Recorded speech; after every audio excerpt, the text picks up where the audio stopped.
Assalamualaikum dan salam sejahtera. Saya Putri Naidina membawakan liputan perkemahan unit beruniform SK Tengku Ampuan Mariam 2026 yang telah berlangsung selama 3 hari 2 malam, melibatkan penyertaan murid daripada unit pengakap, TKRS, BSMM, PPIN dan PPT. Program dimulakan dengan pendaftaran peserta sebelum diteruskan dengan demonstrasi keselamatan bersama Jabatan Bomber dan Penyelamat Malaysia. Latihan mendirikan kemah serta sesi pertolongan cemas dan pengendalian haiwan berbisa bersama Angkatan Pertahanan Awam Malaysia. Pada waktu malam, peserta mengikuti aktiviti ice breaking bagi memupuk semangat berpasukan.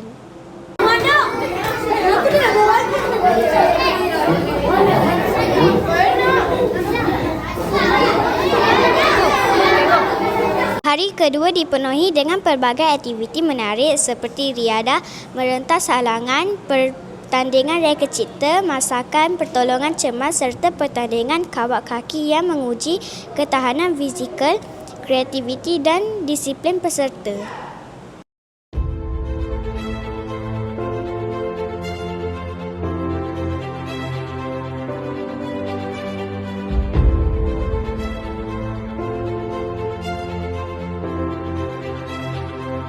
Anjing.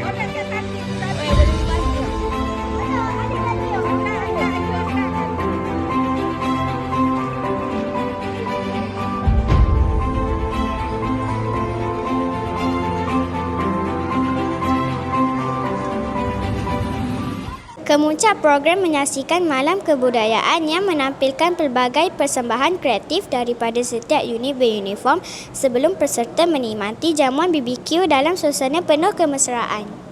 Ramai kaliku melihatnya dan ceria. Tentunya situlah mulanya. Perkemahan diakhiri dengan majlis penutupan dan penyampaian hadiah kepada para pemenang. Diharapkan program ini terus melahirkan murid yang berdisiplin, berdaya saing serta memiliki semangat kepimpinan yang tinggi.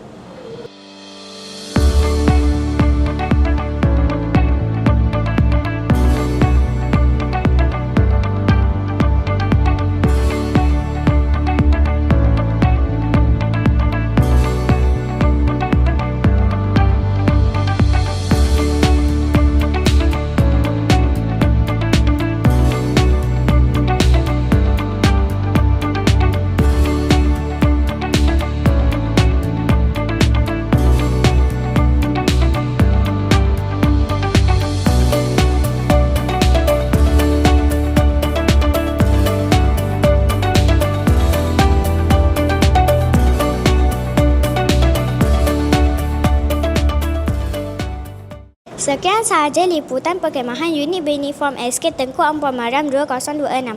Saya Putri Naidina melaporkan untuk Tims TV. Cerita kita bermula di sini. Terima kasih.